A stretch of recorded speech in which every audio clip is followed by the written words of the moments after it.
നമസ്കാരം സാർ. നമസ്കാരം. ഈ പരിസ്ഥിതി വിഷയങ്ങളിൽ ആൾക്കാർക്ക് വലിയ താല്പര്യം ഇല്ല എന്നുള്ളത് തന്നെ വാസ്തവമാണ്. അതിന്റെ ഏറ്റവും വലിയ ഉദാഹരണമാണ് ഇപ്പൊ തിരുവനന്തപുരത്ത് കനകക്കുന്നിൽ നടക്കുന്ന വിഷയങ്ങൾ. ഒരു പ്രമുഖ മാധ്യമങ്ങളും കവർ ചെയ്തിട്ടില്ല എന്നുള്ളത്. ഏതോ എണ്ണപ്പെട്ട ഇംഗ്ലീഷ് പത്രങ്ങൾ മാത്രമാണ് ഈ വിഷയം കൈകാര്യം ചെയ്തിരിക്കുന്നത്. ആ വിഷയം എന്ന് പറഞ്ഞാൽ കനകക്കുന്നിനകത്ത് നടക്കുന്ന അതിക്രമങ്ങൾ ഉൾപ്പെടെയുള്ള പരിസ്ഥിതിയോടുള്ള കയ്യേറ്റങ്ങളും മനോഹാരിതയും അതെ, മനോഹാരിത എന്ന് പറഞ്ഞിട്ട് ലൈറ്റ് ഇട്ട് അതിനെ ആധുനികവൽക്കരിക്കാനുള്ള ഒരു ശ്രമം നടക്കുന്നു എന്നുള്ളത് ആ മുഖംമൂടിക്ക് പിന്നിൽ അതിനെ നശിപ്പിക്കുക എന്നുള്ളൊരു ഗൂഢലക്ഷ്യം കൂടെ ഉണ്ട്. ഇത് പറഞ്ഞു കഴിഞ്ഞാൽ ഇതിന് വലിയൊരു വിഷയമാണ്. പക്ഷെ ആരും ഇതിനെക്കുറിച്ച് സംസാരിക്കുന്നില്ല. എന്താണ് ഇതിന് കാരണം? തിരുവനന്തപുരം നഗരം എന്ന് പറയുന്നത് മഹാത്മാഗാന്ധിജി പറഞ്ഞത് എവർ ഗ്രീൻ സിറ്റി എന്നാണ്, നിത്യഹരിത നഗരം എന്നാണ്. നിത്യഹരിത നഗരമായിരുന്നപ്പോൾ ബാർട്ടൺ ഹില്ല്, ഇന്നത്തെ ലാ കോളേജ് ഇരിക്കുന്ന ബാർട്ടൺ ഹില്ല്, എഞ്ചിനീയറിംഗ് കോളേജൊക്കെ ഉള്ള ബാർട്ടൺ ഹില്ല്, കനകക്കുന്ന്, തെക്കാടുകുന്ന്, പാളയംകുന്ന്, ഇങ്ങനെ നിരവധി കുന്നുകളുടെയും എരുമക്കുളം, പാത്രക്കുളം, മാഞ്ഞാലിക്കുളം, പിന്നെ അതുപോലെ തന്നെ താമരക്കുളം, ഇങ്ങനെ നിരവധി കുളങ്ങളുടെയും കുന്നുകളുടെയും നഗരമായിരുന്നു തിരുവനന്തപുരം. കനകക്കുന്ന് പാലസ് ഉണ്ടാക്കുന്ന സമയത്ത് എല്ലാ ഭാഗവും ഇതുപോലെ ഉയർന്ന ഭാഗമായിരുന്നില്ല, കുന്നായിരുന്നില്ല. നമ്മൾ എഞ്ചിനീയർമാരാണെങ്കിൽ എന്ത് ചെയ്തേ, ഈ സോക്കാളുടെ ആധുനിക എഞ്ചിനീയർമാരാണെങ്കിൽ പോയി JCB കൊണ്ടുപോയി ബാക്കി കുന്നിനെ ഇടിച്ച് കളഞ്ഞിട്ട് നിരപ്പാക്കിയിട്ട് അവിടെ ഫ്ലാറ്റൊക്കെ പണി തന്നെ. പക്ഷെ അന്നത്തെ രാജാവിന്റെ കാലത്ത് കനകക്കുന്ന് മെയിൻറ്റെയിൻ ചെയ്യാൻ തീരുമാനിച്ചപ്പോൾ അതിന്റെ പൈതൃകവും നിലനിർത്തി കുന്നല്ലാത്ത കുറെ ഭാഗം കൂടി മണ്ണ് വെളിയിൽ നിന്ന് കൊണ്ടിട്ട് എന്താക്കി, കുന്നാക്കി. എന്നിട്ട് അത്ര മനോഹരമായിട്ടാണ് അത് ചെയ്തത്. ലോകത്തെല്ലാ രാജ്യങ്ങളിലും നഗരങ്ങളിൽ ഹരിത ഇടങ്ങൾ ഉണ്ടാക്കുകയാണ്, ഗ്രീൻ അവന്യൂസ് ഉണ്ടാക്കുകയാണ്. പിന്നെ എല്ലാ രാജ്യങ്ങളിലും കുളങ്ങൾ ഉണ്ടാവുകയാണെങ്കിൽ കുളങ്ങൾ മാക്സിമം സംരക്ഷിക്കും, ഒരു കാരണവശാലും അവർ നികത്തത്തില്ല. മരങ്ങൾ മാക്സിമം വെച്ച് പിടിപ്പിക്കും, മരങ്ങൾ മാക്സിമം ഉള്ളത് സംരക്ഷിക്കും. ഒരു കൺസ്ട്രക്ഷനും അനാവശ്യമായിട്ട് അവിടെ ചെയ്യത്തില്ല. പക്ഷെ നമ്മുടെ തിരുവനന്തപുരം കനകക്കുന്ന് എടുത്തു കഴിഞ്ഞാൽ വളരെ അശാസ്ത്രീയമായിട്ടാണ് അവിടെ എന്ത് ചെയ്തിരിക്കുന്നത്, കൺസ്ട്രക്ഷൻ തന്നെ നടക്കുന്നത്. ഇത് വലിയ സമരമൊക്കെ അവിടെ നടക്കുന്നു, ആൾക്കാരുടെ സമരം നടക്കുന്നു, പ്രതിഷേധം നടക്കുന്നു, കുറച്ചുപേര് ഹൈക്കോടതിയിൽ പോയി, വലിയ വിഷയമാണ്.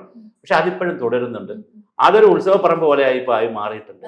ശരിക്കും എല്ലാ വർഷവും ലൈറ്റ് ഇട്ട് ആളുകളെ വരുത്തി നിരവധി ഫ്ലക്സുകളൊക്കെ വെച്ചിട്ട് വലിയ പൊല്യൂഷനാണ് അവിടെ നടത്തുന്നത്.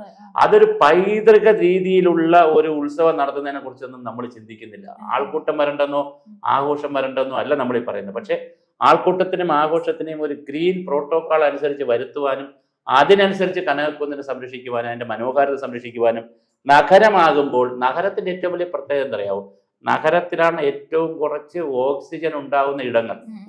കാര്യം ഒരുപാട് രോഗങ്ങൾ വരുന്ന പ്രദേശമാണ്, ധാരാളം വാഹനങ്ങളുടെ പൊല്യൂഷൻ വരുന്ന സ്ഥലമാണ് ഈ നഗരം.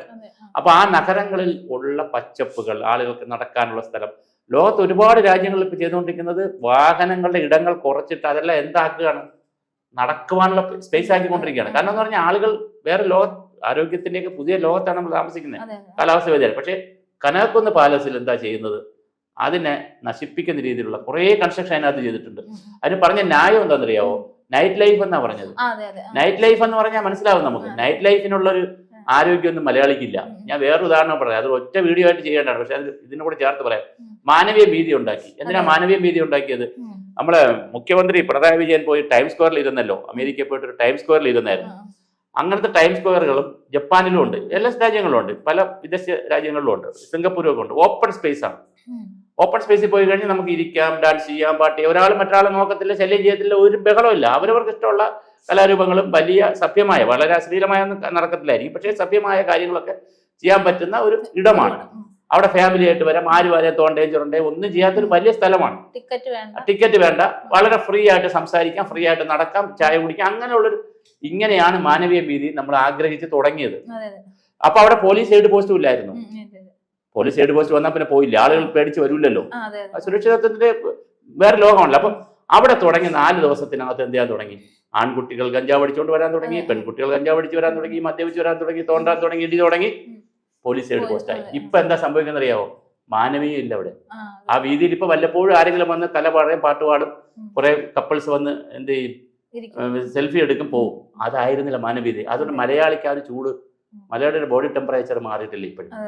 ആവശ്യമില്ലാത്ത ഒരു ബോഡി ടെമ്പറേച്ചറാണ് നമുക്കുള്ളത്.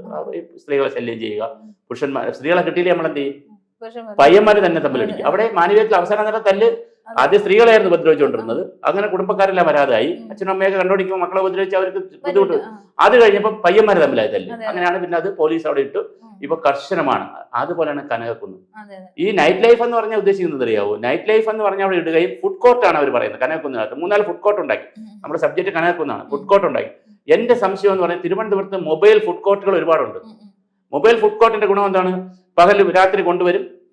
പകല് വേണമെന്നില്ലല്ലോ, രാത്രി കൊണ്ടുവരും. കൊണ്ടുവന്നു കഴിഞ്ഞാൽ ഭക്ഷണം കഴിക്കുന്നു. ഭക്ഷണം കഴിച്ചു കഴിഞ്ഞാൽ അതിന്റെ വേസ്റ്റ് എല്ലാം അവർക്ക് തന്നെ കൊണ്ടുപോകാൻ പറ്റും. മൊബൈൽ വന്നല്ലോ, അതിന്റെ പുറത്ത് കൊണ്ടുവന്ന മൊബൈൽ വന്നില്ല. അതിനകത്ത് തന്നെ ഫുഡ് കോർട്ട് വെക്കണം. ചിന്തകളാണ്. അതുപോലെ തന്നെ അതിന്റെ സൈഡിൽ ഈ മ്യൂസിയം പോലീസ് സ്റ്റേഷന്റെ സൈഡിൽ കനകക്കുന്നിൽ ഇടയ്ക്ക് കുറച്ച് ഷെഡുകൾ ഇപ്പോൾ ഉണ്ടാക്കി വെച്ചിട്ടുണ്ട്. അത് വീഡിയോ എടുത്ത് ലോകത്തെ കാണിക്കേണ്ടതാണ്. ഇത്ര അശാസ്ത്രീയമായി ഒരുതരം പിന്നെ പട്ടിക്കൂട് പോലത്തെ കുറെ സാധനങ്ങൾ ഉണ്ടാക്കി വെച്ചിട്ട് ഇതൊക്കെ ഏത് ടൂറിസം നടക്കപ്പോട്ടെ. ഇത് കണ്ടാൽ ഒരു സാധനം കണ്ടാൽ നമുക്കൊരു ബ്യൂട്ടി വരണ്ടേ? വളരെ ഒരു മനോഹരമായ കനകക്കുന്നിന്റെ ഇപ്പുറത്ത് ഈ പറഞ്ഞ പട്ടിക്കൂട് പോലത്തെ കുറെ സ്ഥലങ്ങളും കുറെ വാഹനങ്ങളും. ഇത് വേണ്ടൊരു കൺഫ്യൂഷനാണ്.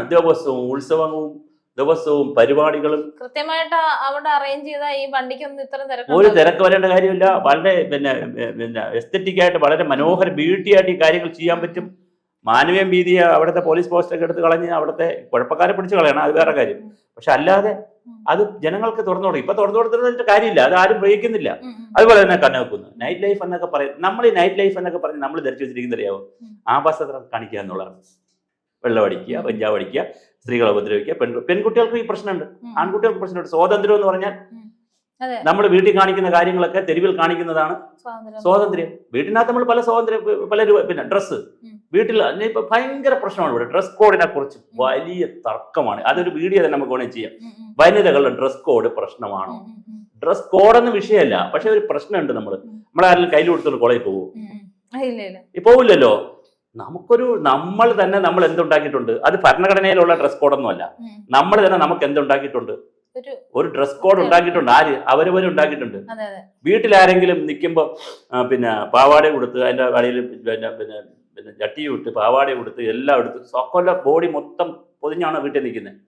അവിടെ പുരുഷനുണ്ട്, സ്ത്രീയുണ്ട്, അച്ഛനുണ്ട്, അമ്മയുണ്ട്, മക്കളുണ്ട്, എല്ലാവരും പ്രായപൂർത്തിയായവരായിരിക്കും. പക്ഷെ അങ്ങനെ നിൽക്കില്ലല്ലോ, അങ്ങനെയല്ലല്ലോ നിൽക്കുന്നത്. നമ്മൾ ലൈറ്റ് ഡ്രസ്സൊക്കെ ഇട്ടുണ്ട്, എല്ലാവരും അങ്ങനെയല്ലേ നിൽക്കുന്നത്.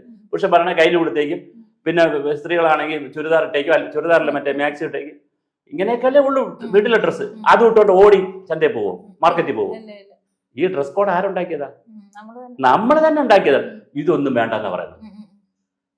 ഭരണഘടന പറയുകയാണ് എന്തും ഇടാൻ സ്വാതന്ത്ര്യം ഉണ്ടെന്ന് പറഞ്ഞുകൊണ്ട് നമ്മൾ ഇറങ്ങി അങ്ങ് പുറപ്പെടുകയാണ് ആളുകൾ.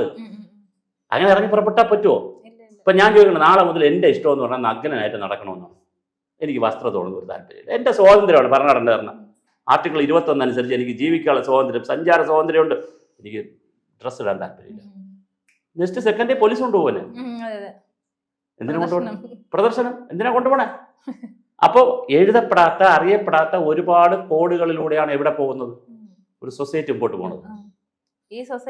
ഈ സൊസൈറ്റിയിൽ ഒരുപാട് അച്ചടക്കം ആവശ്യമുണ്ട്. അവിടെ പാരിസ്ഥിതികമായ അച്ചടക്കം ആവശ്യമുണ്ട്. പാരിസ്ഥിതിക അച്ചടക്കം ഇല്ലാതായി പോകുന്നതാണ് മലയാളികളുടെ ഏറ്റവും വലിയ. അത് മാത്രമല്ല, വലിച്ചെറി ഈ വരുന്ന സ്ഥലങ്ങളെല്ലാം നമ്മൾ കനകക്കുന്നിൽ ഇവിടെ എത്തിയത്. കാരണം ഇത് അങ്ങനെ വരുന്ന, ഞാൻ ഇങ്ങനെ റൗണ്ട് ചെയ്ത കാര്യം, ഈ വിഷയത്തെ ഞാൻ ഇങ്ങനെ റൗണ്ട് ചെയ്ത കാര്യം, ഇതൊരു സംസ്കാരവുമായി ബന്ധപ്പെട്ടതാണ്. അവിടെ വരുന്ന ആളുകളുടെ സംസ്കാരവുമായി ബന്ധപ്പെട്ടതാണ്, കലയുമായി ബന്ധപ്പെട്ടതാണ്. എത്രയോ വർഷങ്ങൾക്ക് ശേഷമാണ് കേരളത്തിൽ വേസ്റ്റ് ബിന്നൊക്കെ സ്ഥാപിച്ചത്. പിന്നെ മറ്റുള്ള ടൂറിസവുമായി ബന്ധപ്പെട്ടതാണ്, നമ്മുടെ സംസ്കാരവുമായി ബന്ധപ്പെട്ടതാണ്. മനുഷ്യൻ പുറത്തിറങ്ങി ആൾക്കൂട്ടമായി മാറുന്നതിന്റെ ഒരു ആൾക്കൂട്ടത്തിന്റെ ഒരു മനഃശാസ്ത്രമാണ് അവിടെ നടക്കുന്നത്. അങ്ങനെയുള്ള ഇടങ്ങളെ പവിത്രമായും പരിപാവനമായും പാരിസ്ഥിതികമായി മനോഹരമായി സൂക്ഷിക്കാനുള്ള ഒരു ഭരണകൂടത്തിന്റെ ഒരു ചിന്ത ഇല്ല എന്നുള്ള സങ്കടമില്ലേ? കേരള സർക്കാരിന്റെ തന്നെ ഒരു അഭിമാന ഒരു ഇടമായിട്ട് അട്ടക്കുളങ്ങര സ്കൂള് മാറിയിട്ടുണ്ടായിരുന്നു. ഇപ്പൊ അത് പോയി, നശിച്ചു പോയി. അതല്ല ഞാൻ പറഞ്ഞു, എല്ലാ സ്ഥലങ്ങളും അങ്ങനെ തന്നെ. ഇപ്പൊ കഴിഞ്ഞ ദിവസം ഒരു മരം മുറിച്ചായിരുന്നു, വലിയൊരു മരം, ആഞ്ഞിലി മരം പബ്ലിക് ഹൗസിൽ മുറിച്ചായിരുന്നു. പോയി ചോദിച്ചോ പറഞ്ഞ ന്യായം എന്ന് പറയുന്നത് ഇത് കാറിൽ വീഴുമെന്ന്, ഭാവിയിൽ വീഴുമെന്ന് പറഞ്ഞങ്ങ് മുറിക്കുകയാണ്. ഉണ്ട്. പക്ഷെ ഇത് എന്താ ചെയ്യാനാ? നമ്മൾ ഈ പറഞ്ഞതുപോലെ ഭരണവ്യവസ്ഥയായാലും ഇപ്പൊ ഈ അടുത്ത് കനകക്കുന്നിൽ മുറിച്ചോണ്ട് പോയതിന് പൊള്ളയാണെന്നും പറഞ്ഞിട്ടാണ് മുറിച്ചോണ്ട് പോയത്. പക്ഷെ അതിന്റെ ചിത്രങ്ങൾ എടുത്ത് നമുക്ക് കൃത്യമായിട്ട് കാണാൻ പറ്റും. അതായത് മരങ്ങൾ മുറിച്ചോണ്ട് പോവുക, പിന്നെ ആ പ്രദേശത്തിന് അനുയോജ്യമല്ലാത്ത കൺസ്ട്രക്ഷൻ നടത്തുക, പിന്നെ ആളുകളെ ആവശ്യമുള്ളവരെ ആവശ്യമില്ലാത്തവരെ അതിനകത്ത് കടത്തുക, ഇതിനെ നശിപ്പിക്കുക എന്നുള്ളതാണ്. അപ്പോൾ കനകക്കുന്നൊക്കെ ഇന്ന് നമുക്ക് ഓർമ്മയാവും. എങ്ങനെ അല്ല, കനകക്കുന്ന് കാണും, ഒരു ഒക്കെ സ്റ്റാള് പോലെ പറമ്പുകൾ, അപ്പൊ ഉത്സവ പറമ്പ് പോലെ ആളുകൾ വന്ന് കണ്ടുകൊണ്ട് സ്റ്റാള് പോലെ അവിടെ കാണും. മരങ്ങൾ കാണത്തില്ല, അതിന്റെ മനോഹാരിത കാണത്തില്ല. അർബന്റെ സ്പോഞ്ചാണെന്നേ. ഈ ഈ നഗരത്തിന്റെ സ്പോഞ്ചാണ്. എന്തിന്റെ സ്പോഞ്ച്? എയർ പ്യൂരിഫിക്കേഷൻ നടത്തുന്ന അർബൻ സ്പോഞ്ചാണ് ഇതൊക്കെ. ഇതിനെ നമ്മൾ നശിപ്പിക്കുകയാണ്. എന്തൊരു ലോകം എന്നറിയില്ല. നമുക്ക് യാതൊരു ധാരണ, ടൂറിസം വകുപ്പിനൊന്നും ധാരണ ധാരണ. എന്തെങ്കിലും ആരെങ്കിലും പറയും നൈറ്റ് ലൈഫ്, നൈറ്റ് ലൈഫ്.